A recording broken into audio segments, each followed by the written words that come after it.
जादू है, वशीकरण है, जो तुलसीदास के पास था, जो श्री कृष्ण के पास था, जो भगवान बुद्ध के पास था, जो कबीर जी के पास था, वो जादू मेरे पास है।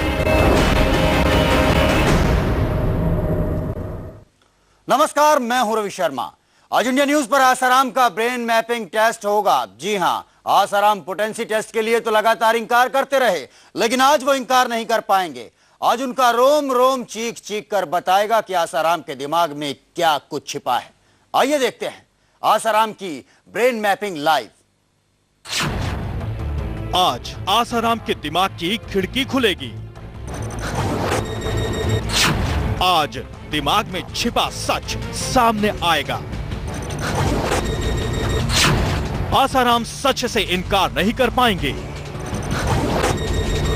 आसाराम के दिमाग में बसते हैं कामदेव।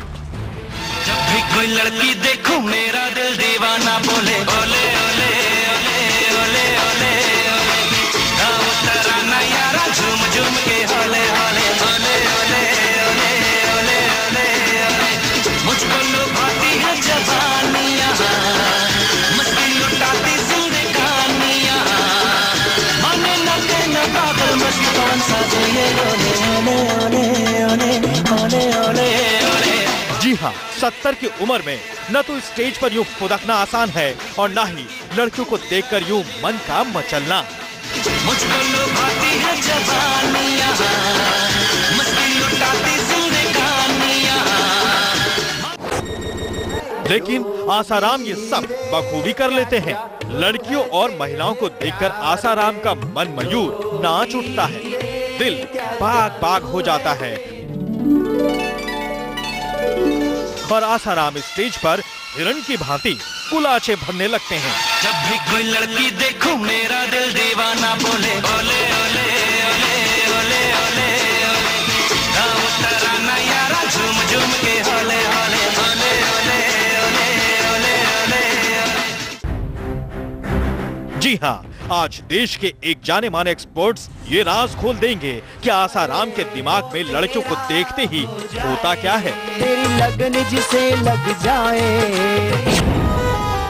आज आसाराम के दिमाग की हर हलचल आम हो जाएगी।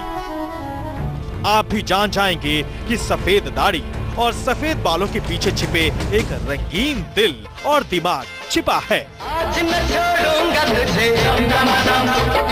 तूने क्या समझा है मुझे, आज न छोड़ूंगा तुझे, तूने क्या समझा है मुझे, दिल में है तूफान भरा। इसे सब हिस्ट्रोनिक्स कहते हैं। बॉडी लैंग्वेज में कूदना, उछलना, आगे आके जैसे हॉर्स राइड कर रहे हैं। जी हाँ, स्टेज पर मस्ती में झूमते आसाराम ऐसी हरकतें करते क्यों हैं? आज देश के जाने माने एक्सपर्ट इसका खुलासा करने वाले हैं।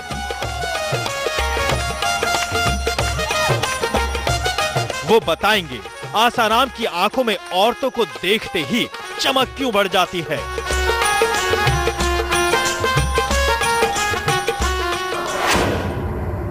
अराउजल ऑफ इंटरेस्ट जब होता है उनके आंखों में, नेत्रों में, उनके आंखें बड़े हो जाते हैं। इसे कहते हैं प्यूपिल्स का डायलेशन। बाप रे बाप, नए नए बंदे भी आए, बंदियां भी आई है नई नई। क्या आसाराम वाकई सेक्स मैनियाक हैं? क्या वो औरतों को देखकर अपने आप पर काबू नहीं कर पाते? क्या वो हर पल उन्हें रिझाने की कोशिश में जुटे रहते हैं? क्या वो वाकई दिन रात सिर्फ कमसीन लड़कियों के बारे में ही सोचते थे?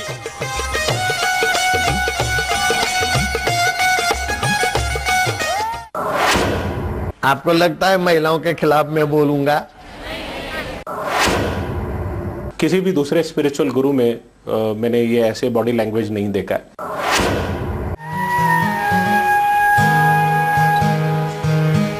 जी हाँ, आसाराम अनोखे हैं, उनकी अदाएं भी अनोखी हैं, लेकिन इन अदाओं का राज है क्या, ये किसी को भी हैरत में डाल देगा। क्योंकि बॉडी लैंग्वेज के सबसे बड़े एक्सपर्ट का मानना है कि आसाराम की हरकतें बताती हैं कि वो हर पल ध्यान कुटिया में होने वाले समर्पण के बारे में ही सोचते रहते थे।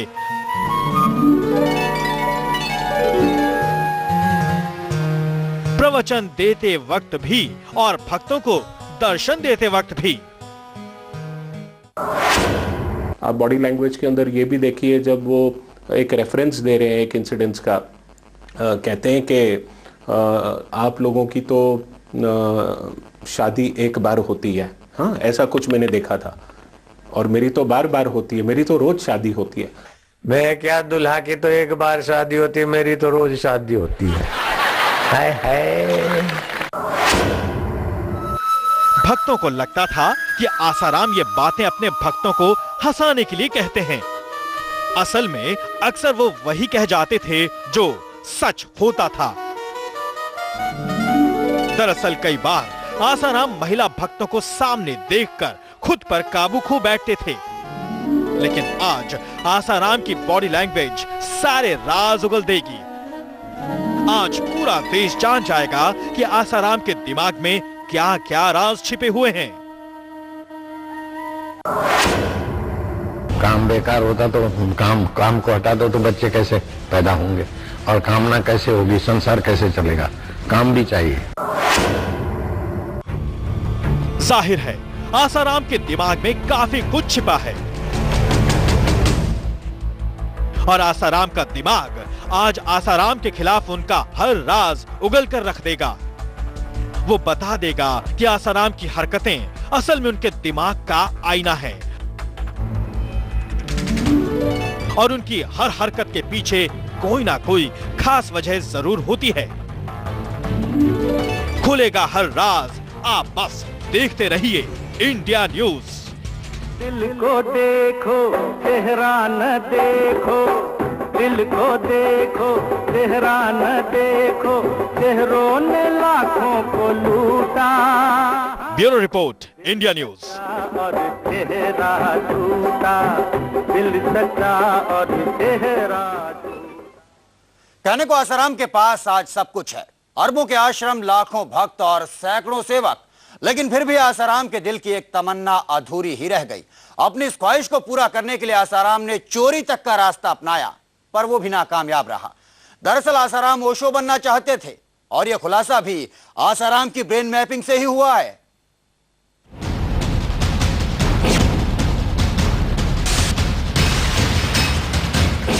आसाराम का ओशो बुखार। फ्राइड का मनोविज्ञान था संभोग से समाधि। ओशो की नकल करते थे आसाराम। ऐसे ही लवर लवरी एक दूसरे के हाड़ मांस गंदे अंगों को प्रीति करके रस लेने जाते हैं। ओशो की टोपी का क्या है राज? ये जो है ओशो को बड़ा इमिटेट करने की कोशिश करते हैं अपने बॉडी लैंग्वेज में। आसाराम के बारे में उनके भक्तों ने जितना सोचा था वो तो उससे 4 कदम आगे निकले। भक्त सोचते रहे आसाराम सत्संग में ज्ञान बांटते हैं। नारायण नारायण में टाइम पसार करने के लिए किससे कहानियां सुना रहा हूं। लेकिन आसाराम का दिमाग अपने अलग गेम में लगा रहता था। उन्हें तो बस अपने हर प्रवचन में सेक्स को घसीट कर लाना होता था, और इसके लिए वो अक्सर ओशो का सहारा लिया करते थे। फ्राइड का मनोविज्ञान था संभोग से समाधि। सुना आपने, आसाराम ओशो के संभोग से समाधि की ओर वाले सिद्धांत पर बोल रहे हैं, बिना ये जाने कि ओशो ने असल में कहा क्या था।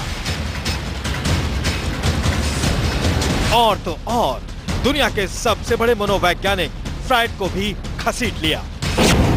अब 30वीं तक पढ़े आसाराम ने कब और कहां फ्राइड को पढ़ लिया, ये बात तो बस वो ही जानते होंगे। कमाल ये भी है कि आसाराम एक तरफ ओशो के खिलाफ बोलते हैं और दूसरी तरफ उनकी नकल भी करते हैं। सबूत है ये टोपी जो ओशो का खास ट्रेडमार्क है। आप पाठ्य पुस्तकों से फ्राइड का मनोविज्ञान उखाड़ उखाड़ के फेंक रहे। फ्राइड का मनोविज्ञान था संभोग से समाधि। जी हाँ, महज नकल करने से कुछ नहीं होता। ओशो पढ़े लिखे प्रोफेसर थे। अंग्रेजी और हिंदी में लगभग सभी विषयों पर धारा प्रभाव बोलते थे। लेकिन आसाराम ओशो की नकल करने के लिए सिर्फ टोपी ही नहीं बल्कि उनका बोलने का अंदाज तक चुरा लिया। तो जो है, हालांकि उनका नाम एक सेक्स गुरु की तरह हुआ, लेकिन उनकी फिलॉसफी डीप थी। जब वो from sex to super consciousness जैसे सब्जेक्ट्स, सेंसिटिव सब्जेक्ट्स को उस समय पे 1970s में उन्होंने लिखा, उसके ऊपर बात की, उनके ऊपर ऐसे एलिगेशंस नहीं लगे कि वो खुद भी ऐसे हैं। तो ये करना कि ध्यान कुटिया में सिर्फ विमेन को बुलाना, ऐसे कभी एपिसोड नहीं हुए कि मेन को भी बुला रहे हैं। जी हाँ, यही सच है। आसाराम ओशो की तरह ही सत्संग में ओशो की नकल करते और महिलाओं को अपनी तरफ लुभाने के हर ताम झाम करते। न चाहते हुए भी महिलाओं से हामी भरवाते।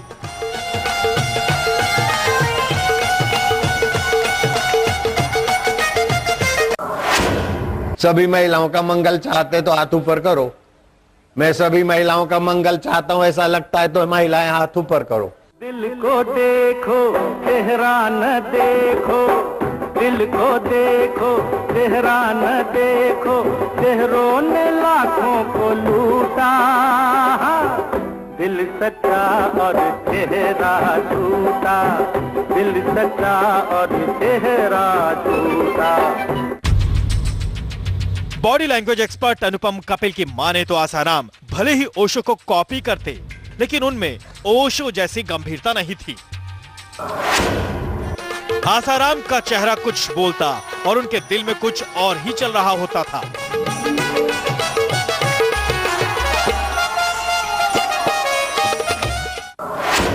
तो जो है, हालांकि उनका नाम एक सेक्स गुरु की तरह हुआ, लेकिन उनकी फिलॉसफी डीप थी। जब वो from sex to super consciousness जैसे सब्जेक्ट्स, सेंसिटिव सब्जेक्ट्स को उस समय पे 1970s में उन्होंने लिखा, उसके ऊपर बात की, उनके ऊपर ऐसे एलिगेशंस नहीं लगे कि वो खुद भी ऐसे हैं।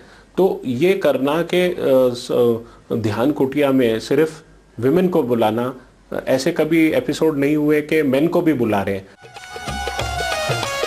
अब आसाराम क्या कहेंगे, उनकी तो चोरी पकड़ी गई।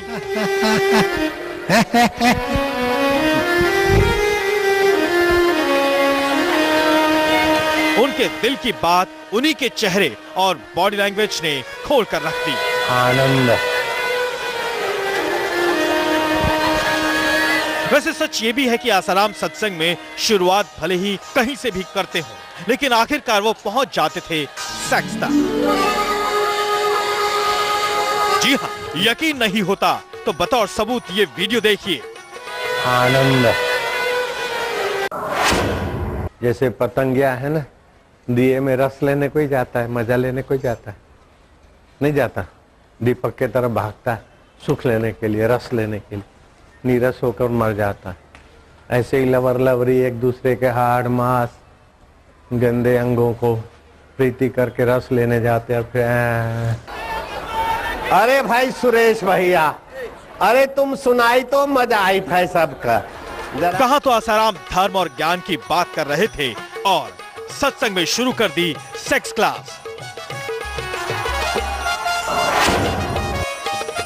वैसे अक्सर आसाराम के सत्संग में ऐसा ही हुआ करता था। वो ओशो को फॉलो करते और फिर आसाराम का सेक्स क्लास शुरू हो जाता। Bureau report, India news. आज मैं छोड़ूंगा तुझे, तूने क्या समझा है मुझे, आज मैं छोड़ूंगा तुझे, तूने क्या समझा है मुझे, दिल में है तूफान भरा। ये तो बात हुई किसी की टोपी और स्टाइल चुराने की, लेकिन आसाराम की ब्रेन मैपिंग में कुछ और बड़े खुलासे भी हुए हैं। वो ब्रेक के उस पार है। आप देखते रहिए इंडिया न्यूज।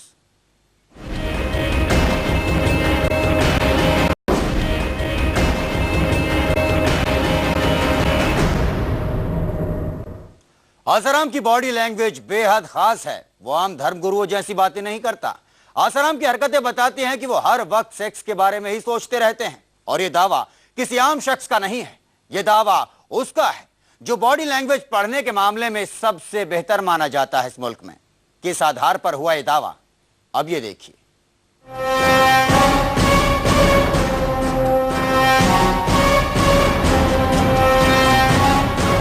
आसाराम फूलों से क्यों लदे रहते थे?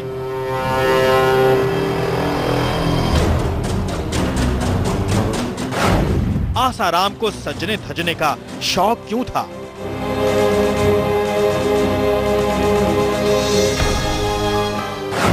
बार बार आईना क्यों देखते थे आसाराम?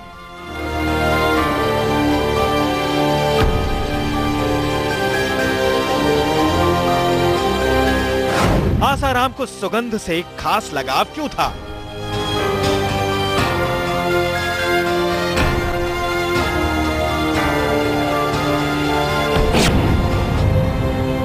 इनकी बॉडी लैंग्वेज थी कि ये अच्छी तरह सेक्सुअलिटी को ये करके अपने फीमेल फैन फॉलोइंग को अट्रैक्ट करना चाहते थे। जी हां, आसाराम औरतों और कमसिन लड़कियों को लेकर किस कदर दीवाने थे, इसका खुलासा तो जोधपुर पुलिस कर ही चुकी है। लेकिन अब आसाराम की ब्रेन मैपिंग से भी पुलिस की तहकीकात पर मुहर लग रही है। कभी आसाराम सेक्स पावर बढ़ाने के नुस्खे बताते, तो कभी सेक्स को दुनिया के लिए जरूरी बताते और कभी संभोग को पाप बताते। लेकिन क्यों उनके प्रवचन सेक्स के आसपास ही घूमा करते थे, इसका खुलासा आज आसाराम की ब्रेन मैपिंग से होने वाला है। मैं क्या, दुल्हा की तो एक बार शादी होती है, मेरी तो रोज शादी होती है। आसाराम के दिमाग को पढ़ने वाले इस विशेषज्ञ की माने तो कमसिन लड़कियों के शौकीन आसाराम की आंखों को देखकर यह अंदाजा लगाना बहुत मुश्किल नहीं है कि आसाराम को शादियों का कितना शौक है। आसाराम जब भी विमेन को देखते हैं और 3-4 बार, और उनका जो टोन है बड़ा एक्सप्लिसिट है। आप बॉडी लैंग्वेज के अंदर ये भी देखिए, जब वो एक रेफरेंस दे रहे हैं एक इंसिडेंट्स का, कहते हैं कि आप लोगों की तो शादी एक बार होती है, हाँ ऐसा कुछ मैंने देखा था, और मेरी तो बार बार होती है, मेरी तो रोज शादी होती है। वो स्माइल करते हैं, that smile has a little wickedness in it and a submissive kind of thing. तो सलाखों का सफर आज बस यहीं तक। रवि शर्मा को दीजिए इजाजत, लेकिन आप देखते रहिए इंडिया न्यूज।